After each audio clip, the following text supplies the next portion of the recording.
I'm not gonna lick it though. So what are you saying? I said I'm not gonna lick a microphone. This is the song I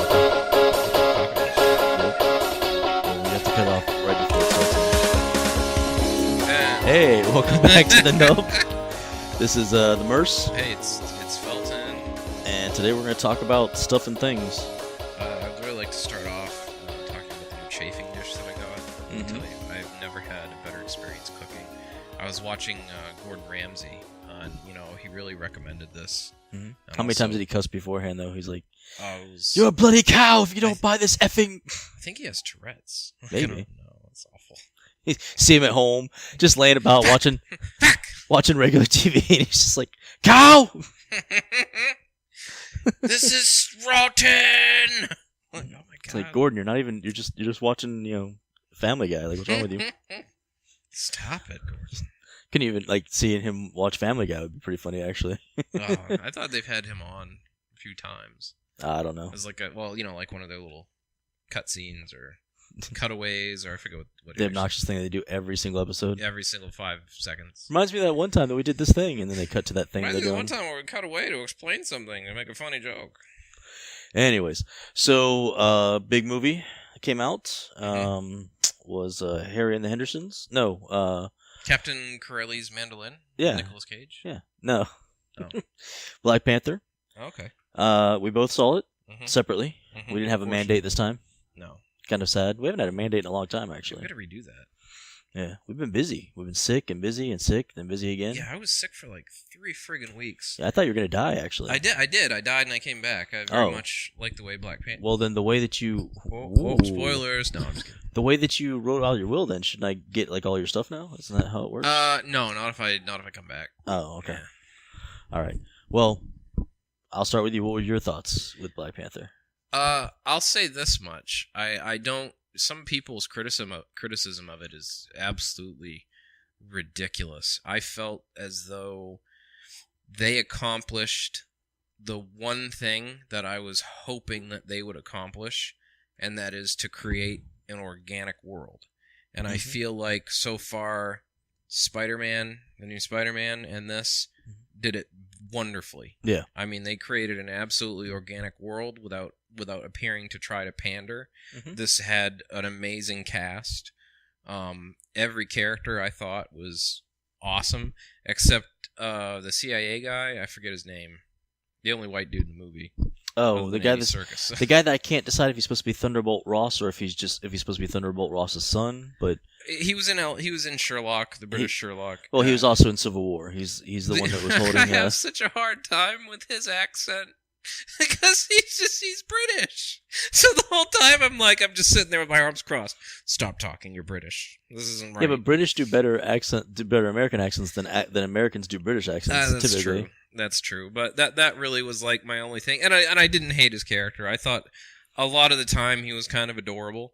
Yeah, but that's just him. I mean, he was kind of there a lot of the time too. It wasn't even... he's Bilbo Baggins. Yeah. I mean, he's young Bilbo Baggins, and I just saw over Christmas the Hobbit for the first time ever? No, we watched all 3 movies.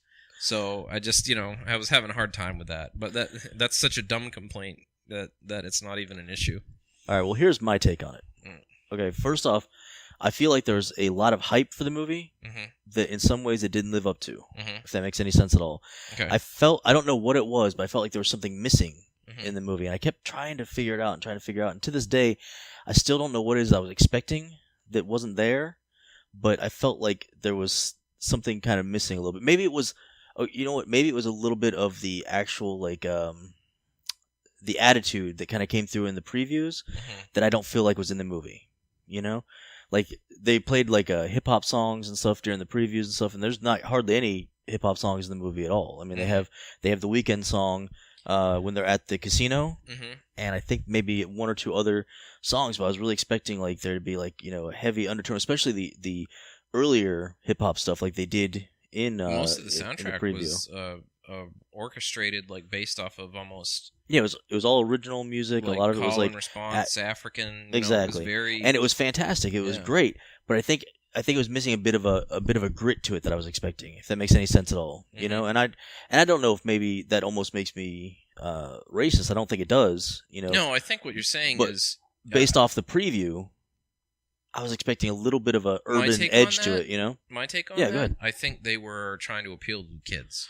I think that for this generation, this is really, the first ultimately black superhero.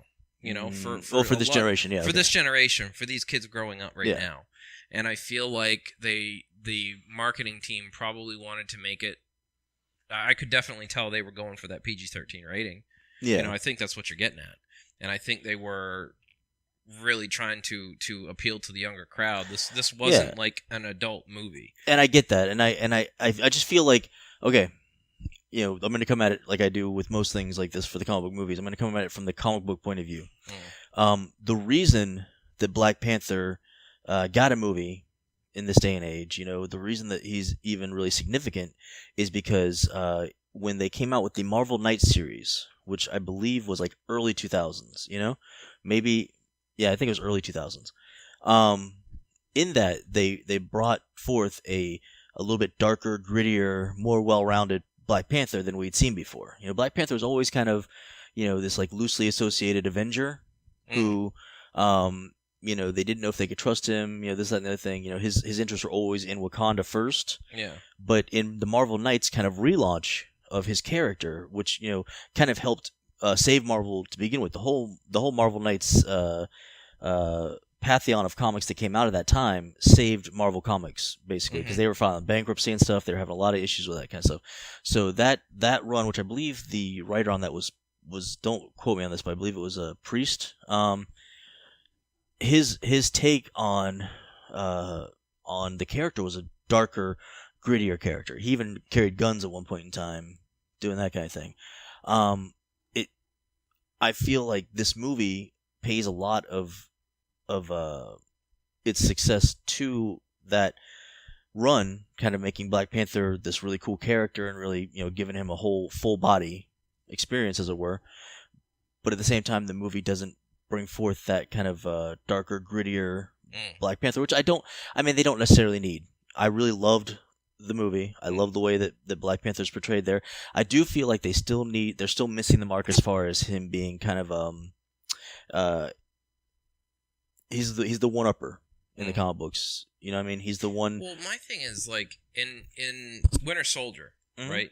He seemed like he had his shit together. You know, that everybody else was just kind of a dumb piece of shit. Yeah. And he was stand out by far my favorite character. And that's kind of the way his character is in the comic books. In the comic books, Black Panther is the guy who, you know, he thinks he's smarter than everybody else in the room, and a good portion of the time he is. A good portion of the time, even in a room with like Mr. Fantastic and Tony Stark, you know, he can match wits with those guys. Yeah. But he at the same time is also very full of himself. Yeah. And sometimes he feels like his way is the only way. It's the right way. It's the way that you should do things. And he may not always be correct in that path, but he will follow that to the end. I feel like in this movie, the movie was happening around him, you know, and I found that like his sister, as far as a character went, I thought she was great. Well, and she's totally different from the character in the comic books, but I loved her. Yeah. I loved her. I loved the funniness of her. I loved oh, do you know what I call these? Sneakers. Oh God! I saw that coming, and the fact that I saw that joke coming, I and yet you still laughed. I still laughed. It was hilarious. She was phenomenal in that. I cannot remember her name. The bodyguard of his. I mean, she was phenomenal. That was Michonne. Was that Michonne? I thought so. We're gonna Google that right now. Somebody double check that. I don't know, but her whole demeanor, the way that she handled herself in the movie, all that stuff. I mean, she was just fantastic. Yeah, I guess she is Michonne. Okay. Oh, you heard it here. You heard it here. Probably not first, but probably 10th. Yeah, right. But, anyways, the movie overall, in my opinion, was fantastic. I would probably give it like a 9 out of 10, whereas Thor was a 10 out of 10. Does that make sense? Yeah. Like I don't think it overshadowed Thor. Although, I mean, the money-wise, it's overshadowing pretty much everything right now. But I think part of that is a cultural thing. Part of that is that you're getting a lot of people go out to support this movie because it's a very it's mainly a black cast. So I think a lot of people are going to see this movie, maybe that weren't even into this kind of movie, because it's a mainly black cast. And I don't see anything wrong with that, because it was fantastic. It was definitely worth the wait. My gripes with it are very minor. I've seen some people tear it apart completely, but I mean their comments borderline racism in some instances. Yeah. I'm trying to look, because I could never pronounce her name, but Lupita Nyong. Sure. I thought she was great. She was also another, like, her character, and I'm trying to, basically, she loved her country, but she also wanted to branch out, and help. And I thought that her struggle in the film also was, you could feel for it, because she was out there trying to help women, trying to move forward. And that's why I say, like, oh, you're talking about the spy. Yeah. His girlfriend. I wasn't talking about his girlfriend. I was talking about his bodyguard originally. No. Okay, but yeah, his girlfriend. Too. She also had that internal struggle. But that's what I mean. I feel like everybody kind of had a struggle. Even in the very beginning. Yeah. Where you see the king of Wakanda, his father goes to somewhere in the Bronx, I believe. I don't think it actually said exactly where, but he goes to see his brother because his brother's becoming very militant. Yeah. And he basically offers him, like, you need to stop this, or whatever the case is. But there's a lot of struggle in this movie about, like, where someone with power that can actually evoke change, like, where should they help? Yeah. Should they protect their family, their way of life, their secrecy from the rest of the world, who has been having all these issues with rights and things like that with African Americans and stuff like that. Should they stay on the sidelines and protect their way of life over other people from Africa or of African descent, or should they get involved? And there was a lot of that debate in this. The irony of that being, I really feel like that's almost an allegory of America. Because America receives a lot of criticisms from people. Oh, yeah. Oh, we should, America should be, Americans first, and blah blah blah. And yet, you have, well, wait a minute, we have the means to liberate people who are being enslaved. I mean, what's the statistics nowadays? There's still like 15 million people worldwide that are actually being held in slavery. Yeah. That's worldwide. I mean, that's horrible. That number should be 0.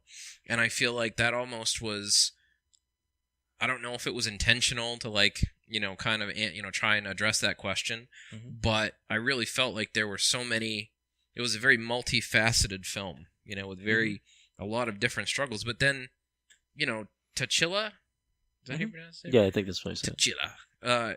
I just felt like the whole movie was just kind of standing there with his arms crossed. No. Yeah. And then finally, in the end, he was like, okay, no, we got to do this now. Well, and then, see, the bad part about opening that door in the movie was then some people can look at it and say, well, then why wasn't Wakanda doing anything for the other African nations in Africa? Like, not even going to America and helping out, or these other countries. Why weren't they doing things in Africa? Obviously they know Coney 2012. They were around for that. Why didn't they do something about? But then I feel like there's also the sidelines that or the other issues that come along. Wakanda apparently has had high technology for years that addresses the questions about Atlantis. They're flying around with these damn UFOs. That addresses, like, so many of these different folklore things in our society for many, many, many years. Another thing too, how come Thor didn't know about them? Yeah.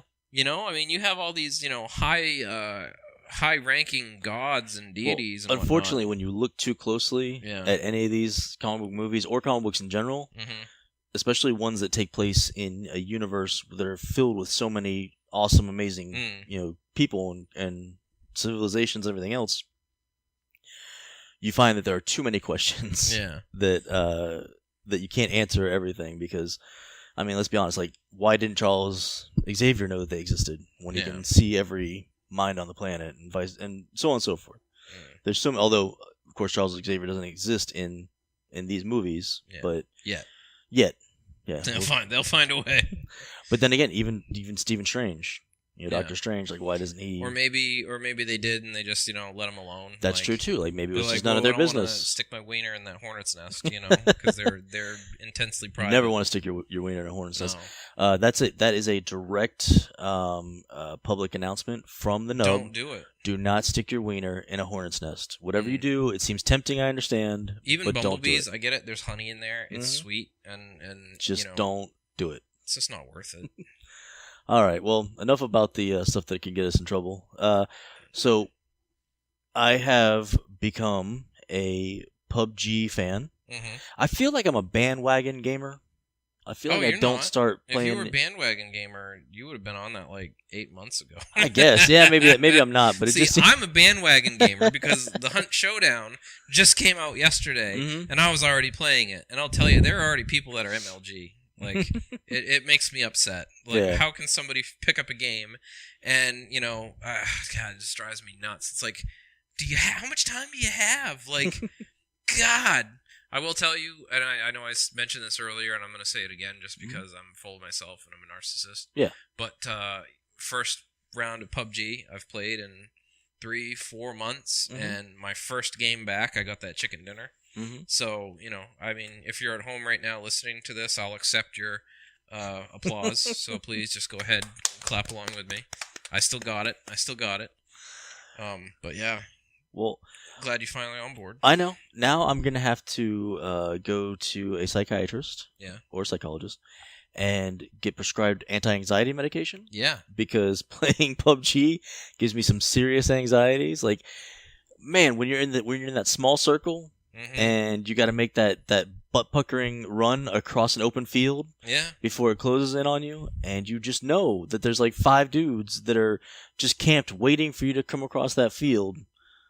That moment is so intense. Until it's intense until you learn that you can literally crawl the whole way and make it in time, and then you're just kind of okay. Oh, you can outrun the circle if you crawl. If you plan it correctly, and you keep going to the center, when it starts to get in those final few circles, you dump your backpack so they can't see you crawling through the grass. Only take your ammo for your primary weapon that you're going to use, which you're typically only going to use red dot sight at that point. So you dump everything off. Use all of your pills, all your Red Bulls, everything, and that final circle's nothing. Oh. Once you get, like, stress inoculated to it, you're going to just, I mean, I do say, I always end up in the top 10 at least. Yeah. More often than not, I'm in the top 5. But man, like it gets so intense at that point in time. It's more intense than when I go busting through a window because I don't use doors. I just go jumping through windows. As soon as I can find out I can jump through windows. I've been meaning to talk to you about that. It's to the point where it's becoming financially a problem for me to replace that front window all the time. Listen, I pay you back in smiles and laughs and friendship. I guess I didn't think about that. So yeah, I mean, honestly, I think you actually owe me a few windows if you really get down to it. No, but I like to bust through the window because, first off, a lot of people don't do that, I think. So it kind of throws people off. They're like, what's this dude doing jumping through a window? I don't understand. I've gotten a lot of surprise kills that way, actually.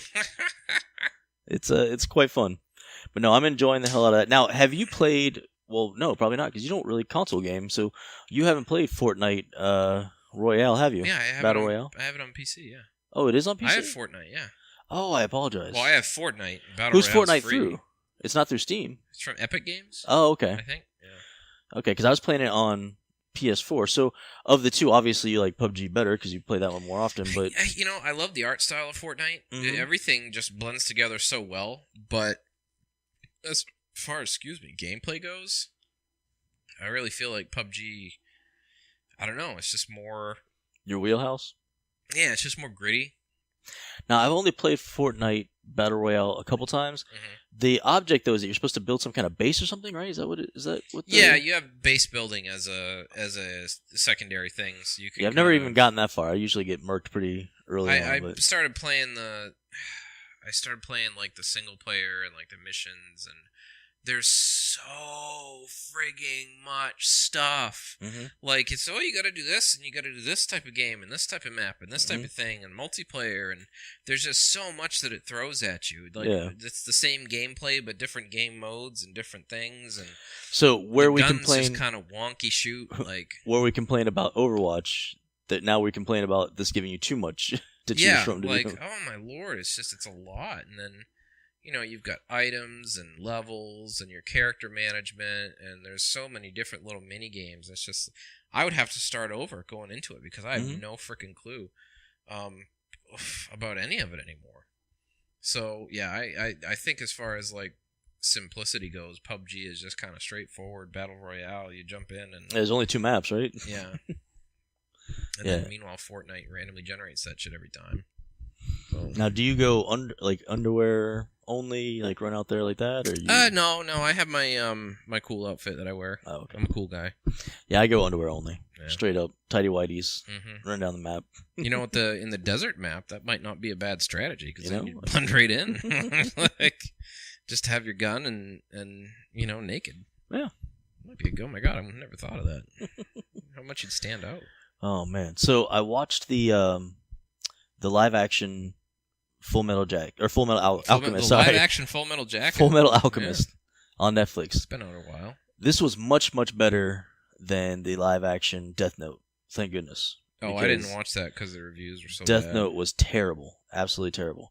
This was good. It was actually really good. It was really well done. My only gripe is that if you haven't actually watched the anime, then you might be lost in some of the things they talk about in the movie because they're not big on explanations in this movie. Where does it pick up? Like, is it like it starts from the beginning? Actually, kind of starts from the beginning of the anime. If I remember correctly, there's only one season, but there's like 55 episodes, something like that. The first season, and I think the second season is like a whole other thing. It's like Full Metal Alchemist Brother or something or another. I didn't see that one. Did they do like the weird dog girl thing? Yes. Yeah. That's still even in live action. Actually, maybe more in live action. It got me right in the feels. Like, oh god, right in the feels. Talks about that. I'm like, I just don't want to. I don't know. It was terrible, absolutely horrible. But let me say that the cinematography, the special effects, everything in the movie were on point. They were really good, really interesting, kept you going. Like, I am not a big fan of subtitles. I'm really not. But in this movie, there was just so much going on. It just kept you going. Even with the subtitles, I was still hooked in. So, definitely worth a watch if you haven't seen it yet. But you might want to see at least the first few episodes of the anime. Well, I know that it's about alchemist who's made of metal, right? Fully made of metal. No. Yeah. His brother, like Steve and him are. No, but they are pretty common. It's like Al and Ed. Yeah. Edward and Alfonso. Yeah. I don't know. I'll have to check it out at some point. I've heard good things. It is good, man. It's worth watching. What else is going on out there in the nerd world? Well, my foray into virtual reality has the continuing adventures of Felton in video our game in VR. addict looking for the next fix, something great. So, I've been playing Pavlov. It's like a Counter-Strike game in VR, which has been pretty cool. Pavlov isn't like Pavlov's dogs? Yeah, basically. Oh, okay. I don't get the name. Like, I don't know why they've named it that, but whatever. It's cool. There's a couple of games that are coming out that are on my radar. One of them is kind of like Fortnite, but in VR, but with more like simple cartoony graphics. So one of the gameplay mechanics is you have a hammer, and everything you hit with a hammer nails stuff together. So you can grab like the sofa, break it apart, grab the pieces, nail it to the wall, and that's how you barricade the wall. Okay. Or you can set your gun down on the table, put a hatchet on top of it, nail the hatchet to the shotgun, and then you can have a hatchet shotgun. So it's kind of goofy with some of the stuff you can do, and they're talking about multiplayer, which I seriously hope happens because I really want multiplayer for it. Does it have the weird VR things like? What is that gladiatorial game where all the weapons are like flaccid and Oh wonky? Yeah, there's like that little arena fighter game. I didn't get that. Is the hammer like that? That was the hammer like No, it's solid. And of course, I picked up Fallout 4, which is it's friggin' awesome. I can't I've talk played that enough game about. before. Yeah, I can't talk enough great about how awesome Fallout 4 is in VR. Have you gone out of your way? And I really hope you do. Have you allowed yourself to be eaten by a deathclaw yet? I will tell you though, I haven't felt like horrified by anything. Like, you know how you have those dreams about a monster chasing you? Kind of, yeah. I have those dreams, you know, so probably VR isn't the best thing for me to do. Probably not. So the first, you know, thing when you're in that first town, Concord, I think it is, and the Deathclaw comes out of the ground, and you're standing there, and there literally is a 15-foot tall Deathclaw in pretty decent clarity standing in front of you. I felt the hairs on the back of my neck stand up, and I was like, I gotta go. Like, oh, Jesus. Like, I felt that, like, fight or flight response just because my brain was going, this ain't right. There's something wrong here. This isn't good, you know? That's the time where you had to get on top of the roof, right? Yeah, and then jump off. And that's another thing, too. VR isn't the best for someone with a fear of heights.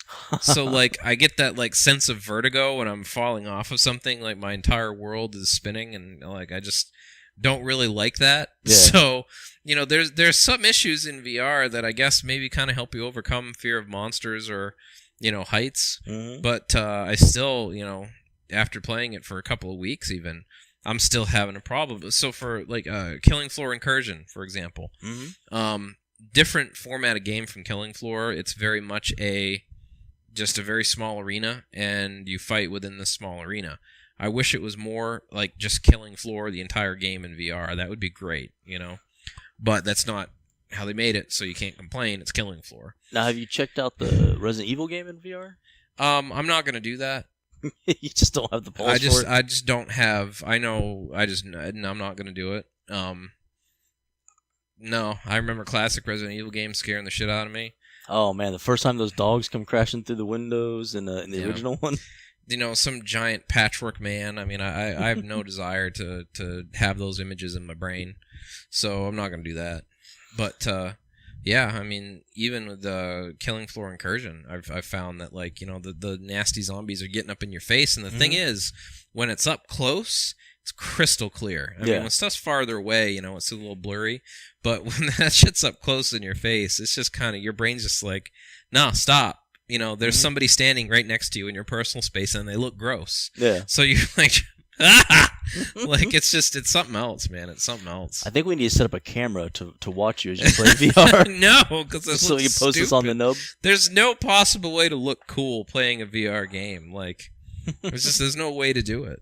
Nice. One thing about Pavlov, too, is you can kind of, like, toss a gun into your left hand, so you can dual-wield pistols. Nice. So that's kind of fun, but it gets you killed quick because there's no possible way you can fire two pistols at once accurately.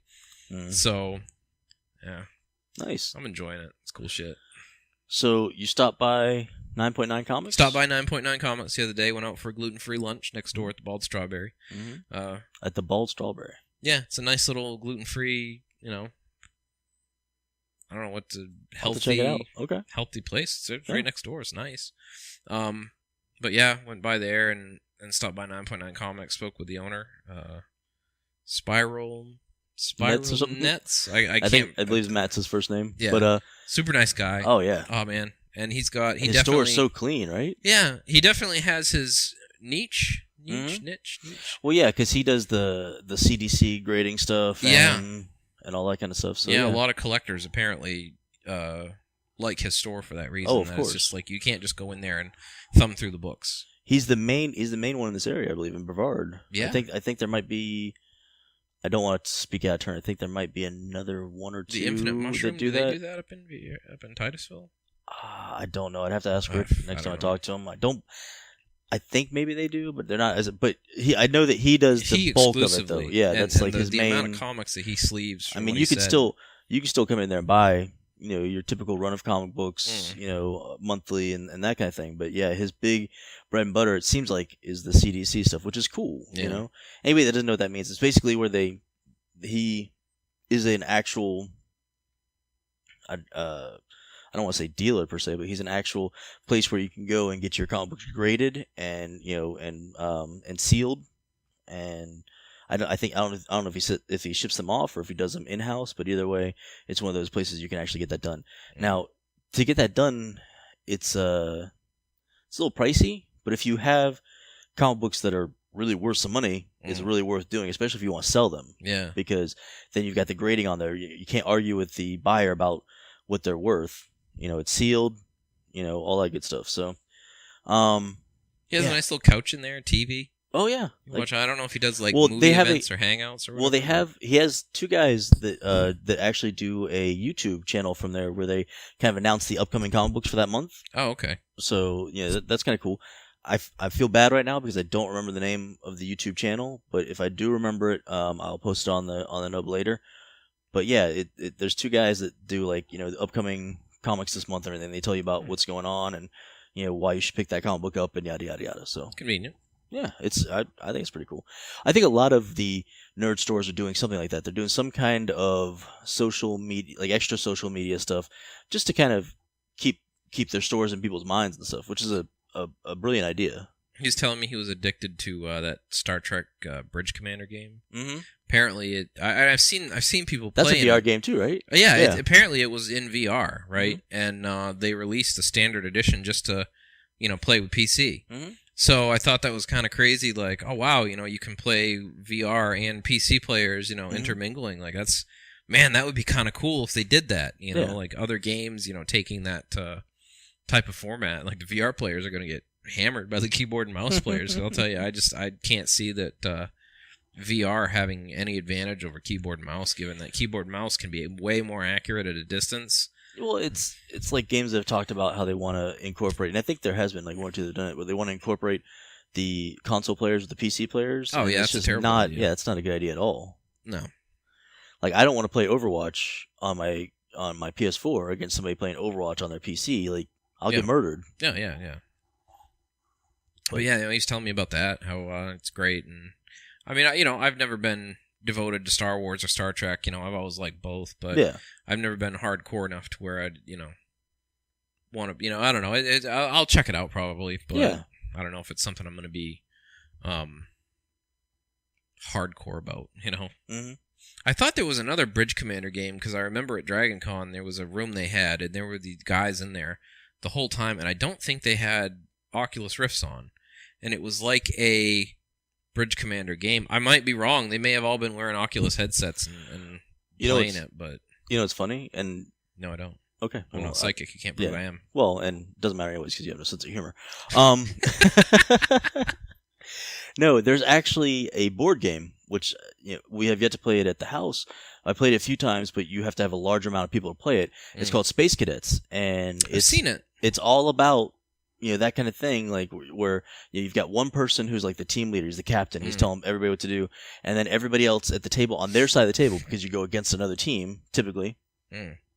Although there is the original Space Commander or Space Cadets game, I think, where it's just you and your team, but the other players are rolling dice to accomplish different jobs and things like that, and get things prepared to do battle with other ships and stuff. So, in the original that's what it is. The original Space Cadets, it's just one crew.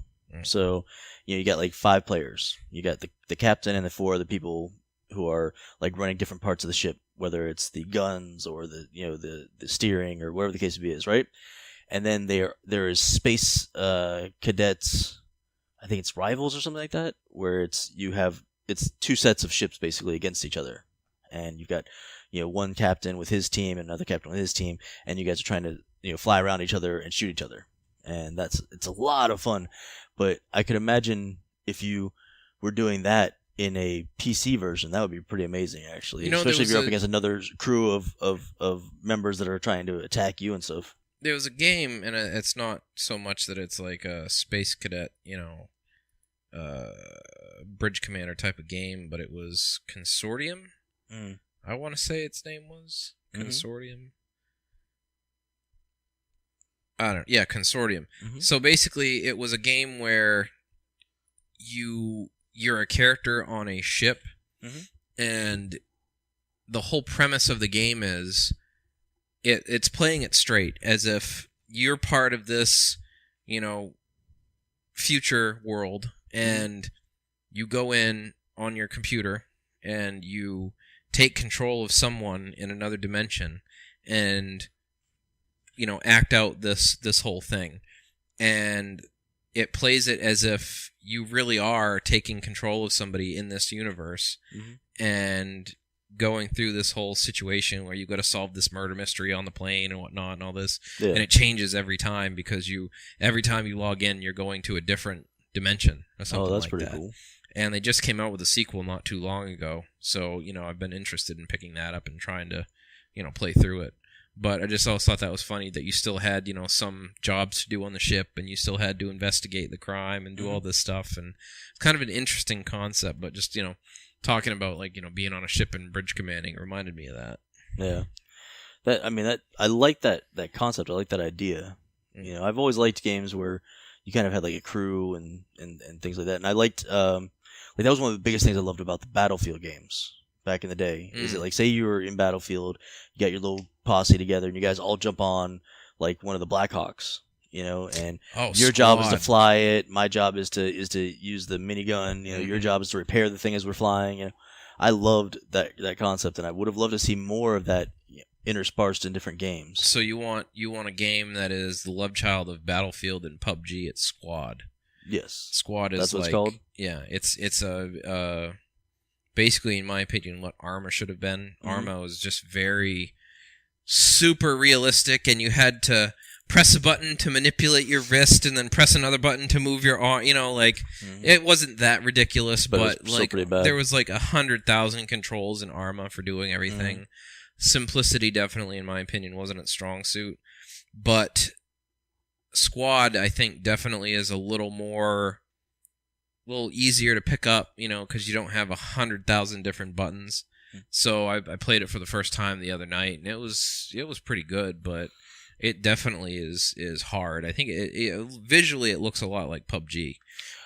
Well, there's a game that my brother used to play. It's some kind of steampunk game where it's like airships in battles and stuff like that.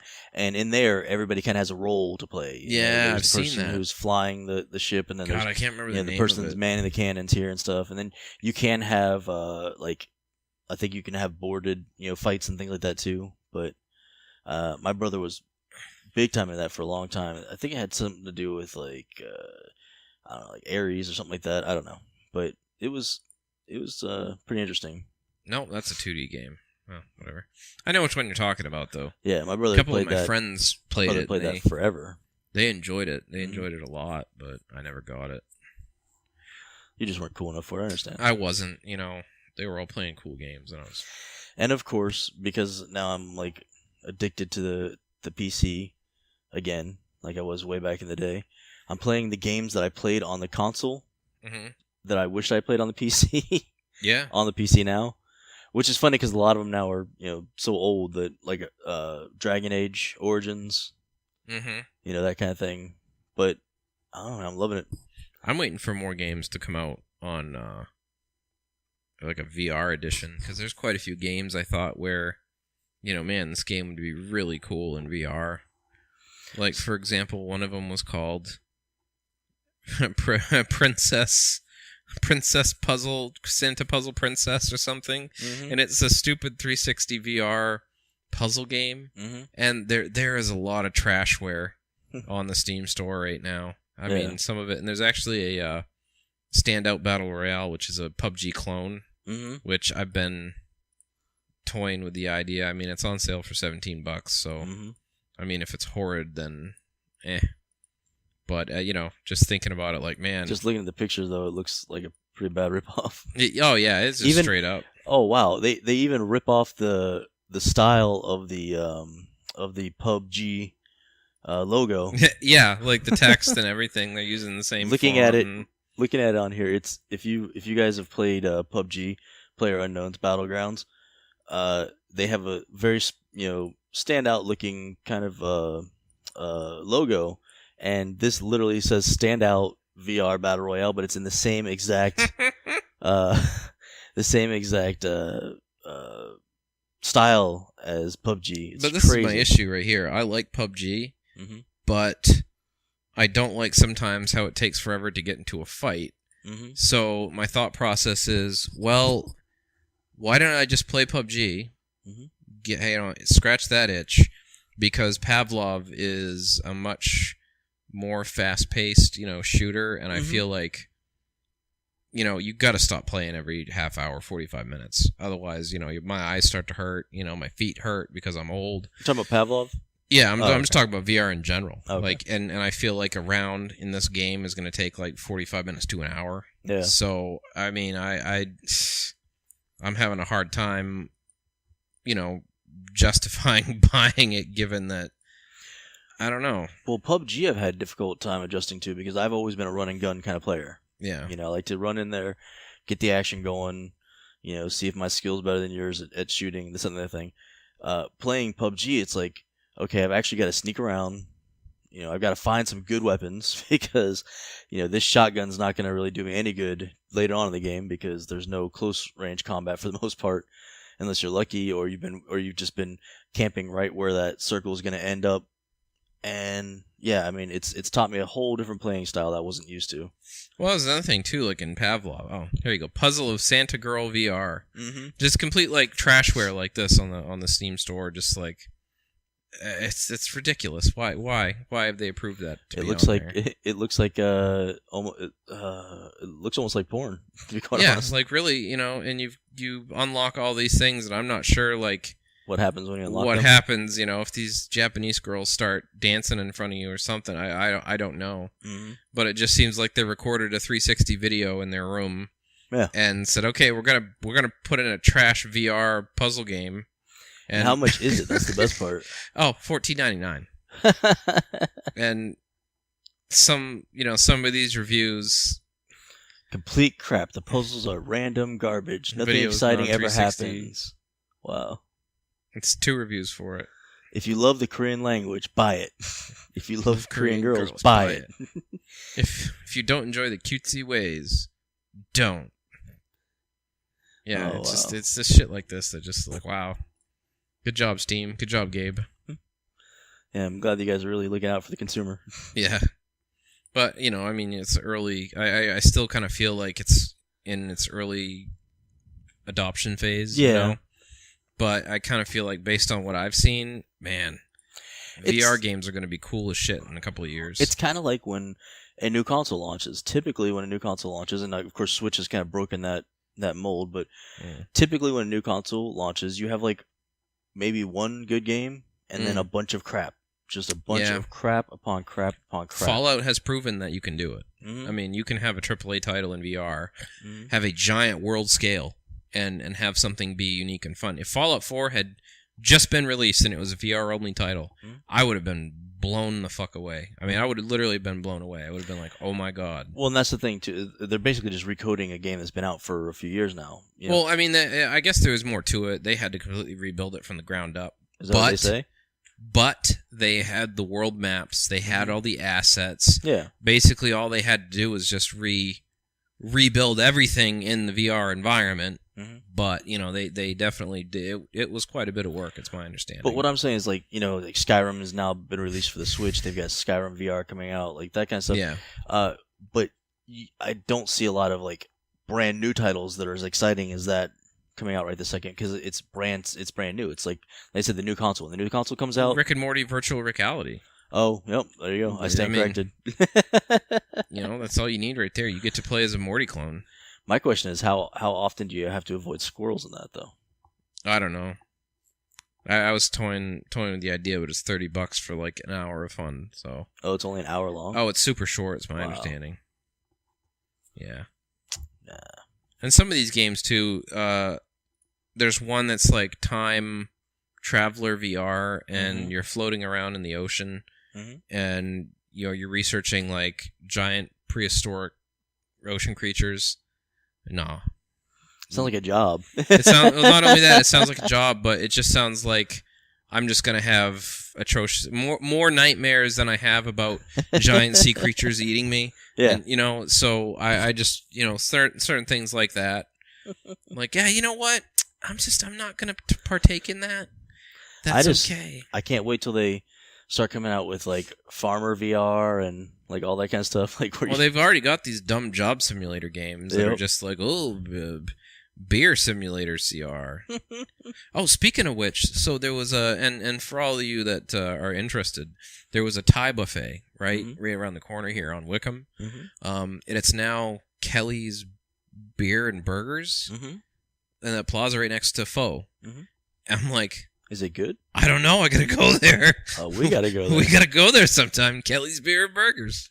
They're not a sponsor of ours? Not a sponsor of ours. It's a brand new restaurant. I want to check it out. We should get sponsors. Like, we have no sponsors. We should get sponsors. The buffet anybody wants to sponsor us should sponsor us. Yeah, just let us know. We'll talk about how great your business is. Yeah, like, you give us like Twinkies and Ho-Hos and stuff.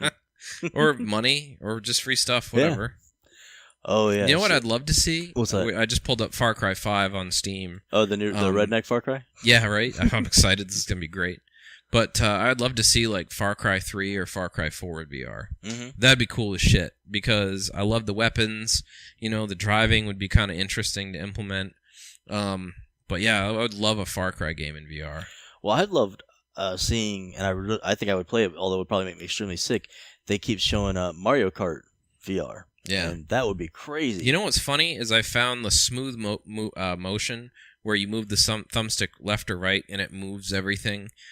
Instantly makes me want to vomit. But the snap turning is fine. My theory is your eyes don't move smoothly.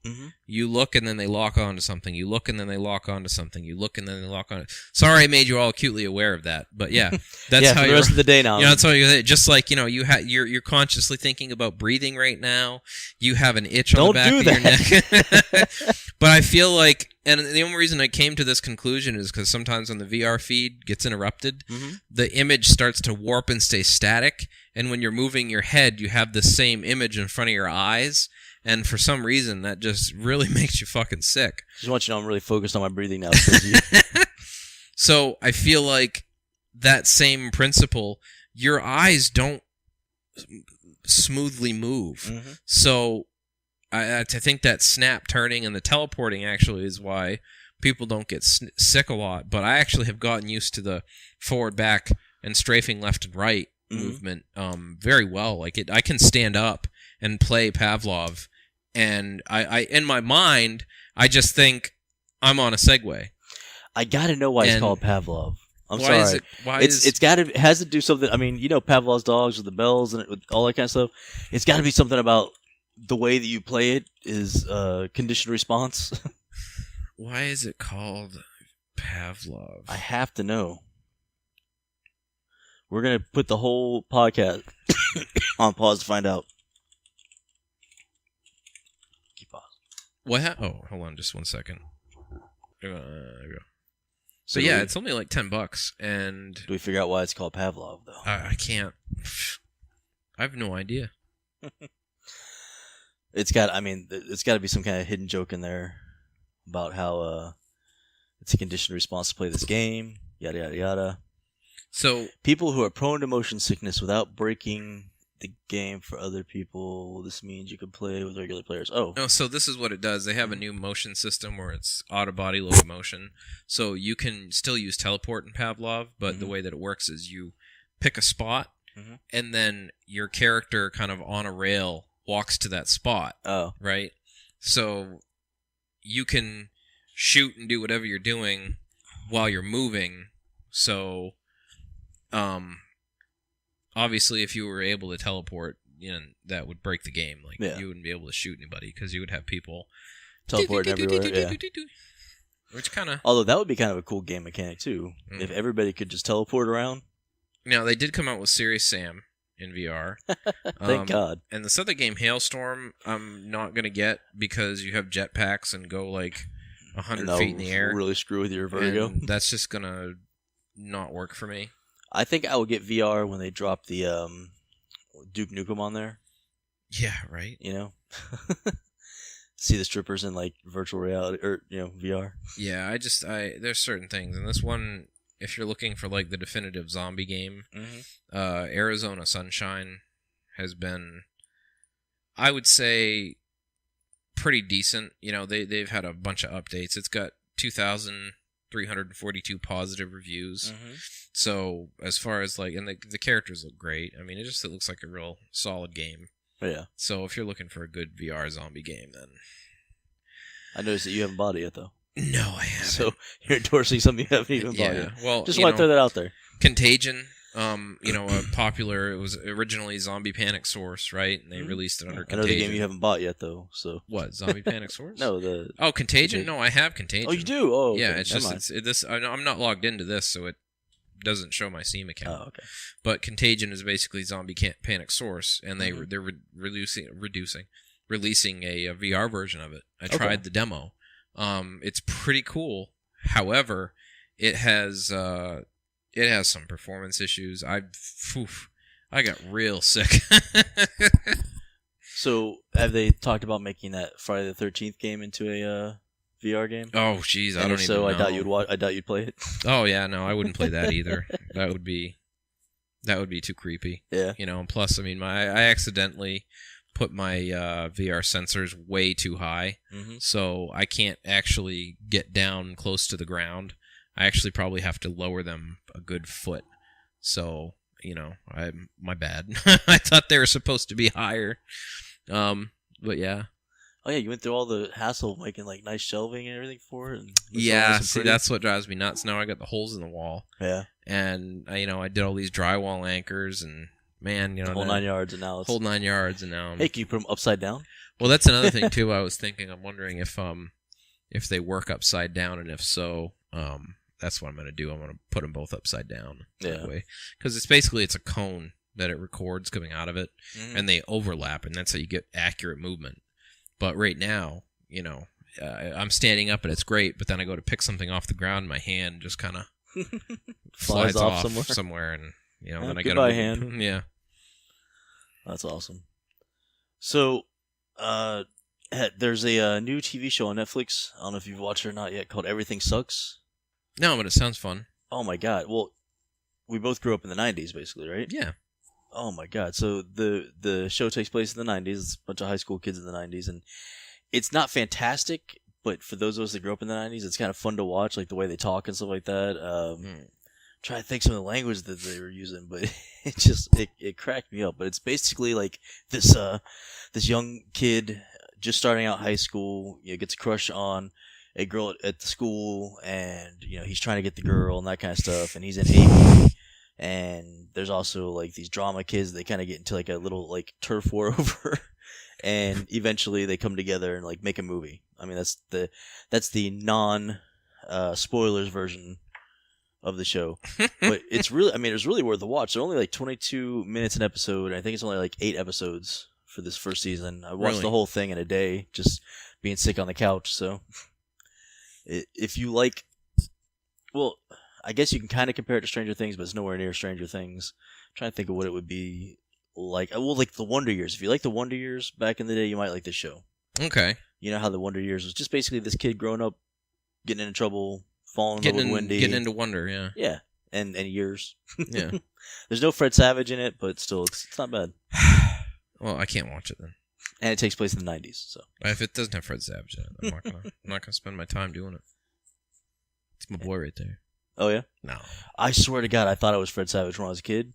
Yeah. I was like, when did I do these movies? I actually have a friend I work with. He's like the Hispanic version of Fred Savage. Nice. He looks like Fred Savage, but like Fred Savage is from Colombia. Well, if you saw my pictures as a kid, I looked used exactly to give him shit all the time. As a kid, I looked exactly like Fred Savage. I don't look anything like him nowadays. But as a kid, I looked exactly like Oh my Fred God, Savage. I never noticed. I swear to God, I don't know why. I was a stupid kid, I guess. I just thought, like when did I do these movies? Like, when was I? Speaking of being, like neurotic when you're a kid, so there was this movie called Crossworlds, and it had Rutger Hauer in it. And the main character, this actor, he almost looks like Johnny Lee Miller, but he's not Johnny Lee Miller. Okay. And the guy kind of looked like me, like if I were older, and just because he had like curly blonde hair and a big nose. Oh my God, that's me. And his name was the same name as mine. Yeah. So I thought Felton Hot Glue, yeah. Felton Hot Glue, and I thought, oh my God, this is the future. Like, oh, this is crazy. Like, whoa. Watch a movie about my future. And it was a really like cornball movie, but like it's one of those films where I kind of love it because there were a lot of films that Rutger Hauer did, through the 90s that were just like B and C sci-fi movies. but I remember like he was on my list of actors where if there was a movie that he was in on, I used to watch those USA movies all the time. Oh, yeah. It was Rutger Hauer. So, you know, in this movie, I'm like, oh, my boy right there. One movie a matter of fact, I think I have it. Blind Samurai. That's another one. Just sounds like amazing. It's this amazing shit movie where he's like in Vietnam as you know, and he's a blind samurai or something. It's just like that was me and Dolph Lundgren. Oh, and also too Dolph Lundgren, same thing. Ever since I saw him in Punisher, I was like, "That's my boy," and I watched him in everything. There was one he played a biker preacher. Yeah, and he goes to like the town. That's actually a relatively recent movie. Right? Yeah, like that's a new one, and he wrote and directed. Yeah.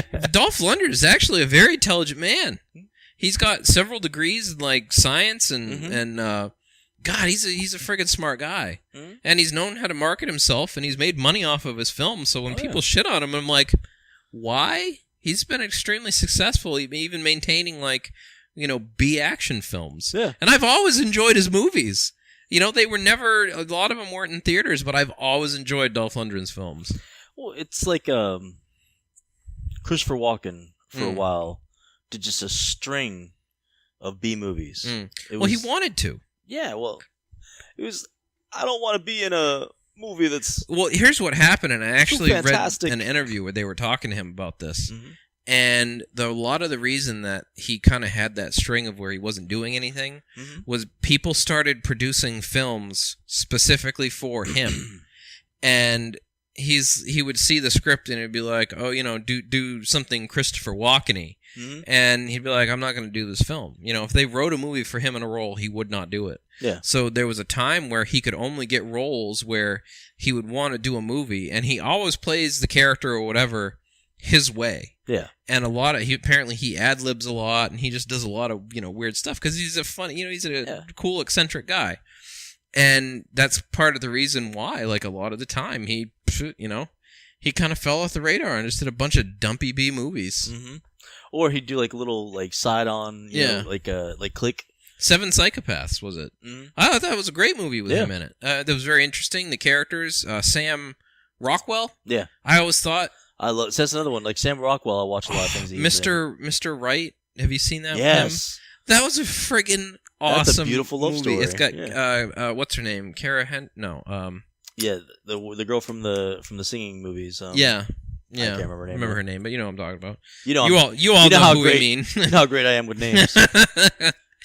Isn't it Kendrick or something something? Yeah, Anna Kendrick. There you go. Anna Kendrick. Boom. Teamwork. Paul Tomato.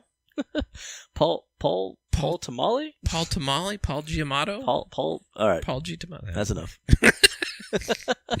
But yeah, no, that was a great movie, Mr. Right. Sam Rockwell. He's on my list of. You know, he has really messed up fingers on his right hand, I believe. I don't know if they're. I shouldn't say messed up. That's kind of mean. But... Megan Fox. She has toe thumbs. Does she? Yeah. Well, no. Sam Rockwell on his right hand, his fingers they're like stubby, like fat stubby at the ends, and they all kind of crooked in a little bit. You ever notice that? Like if you he has toe fingers? Yeah, I think so. If you oh shit. Yeah, if you look like I don't know what happened to his hand. Maybe it was as a kid or something, but like that one hand is really like I wouldn't say it's grotesque. It's just weird looking. Let's see. Oh, there we go. Maybe it's his left hand then. But yeah, it's his hand right here. Yeah. Okay. See? Yeah, he's got a couple weird fingers. Some weird fingers going on there. Yep. Oh, look at that. He's got a couple toe fingers. Okay. Right? Well, I never would have noticed it though. It's something about the way the cinematography is. They do a really good job of hiding it typically. Yeah, he almost like he has some weird arthritis going on. Yeah. He has like his other hand's perfectly fine. Did he drown or something? What? No, seriously. Like if you get like extreme hypothermia or drown, the tips of your fingers and stuff you can actually lose because they lose circulation. I was gonna say it's probably like it's probably a circulatory problem. I don't know if he actually had that so much as like a lot of smokers and stuff will have that kind of issue. Yeah, but it's strange it would only be just a couple fingers. It might have been something at birth. Yeah, well, no, he's got the ends of his fingers, so maybe yeah, not. it's just that it's kind of crooked in a little weird. The middle finger and his pointer finger. Anyways, Yeah. you guys can't see this at home, so I guess we're not making fun of Sam next Rockwell. time we're not making fun of him. I love Sam Rockwell. I mean, he's a classic handsome-looking guy. Next time you get a chance, though, see, look up, Sam Rockwell's right hand left hand. I guess that's his left hand, right? Left hand pictures. You know who I am making fun of? Who? Megan Fox. Because she has thumb fingers, you say? Yeah, look at that. Look at that shit right there. Oh, yeah. Yeah, she got toe thumb. Ooh, wow. That is a nasty... Ew, you're right. And the only reason is I don't like her. Because she just... Somebody has put her toe finger on her nose. Sorry, that's so bad. Thank you, Internet. All right, that freakingnews.com. Thank you. All right, well, with that, I think we should close out this episode. I'm done with the Internet now. That's just fantastic. Well, I'm the Merce, It's fun. and we'll talk to you later.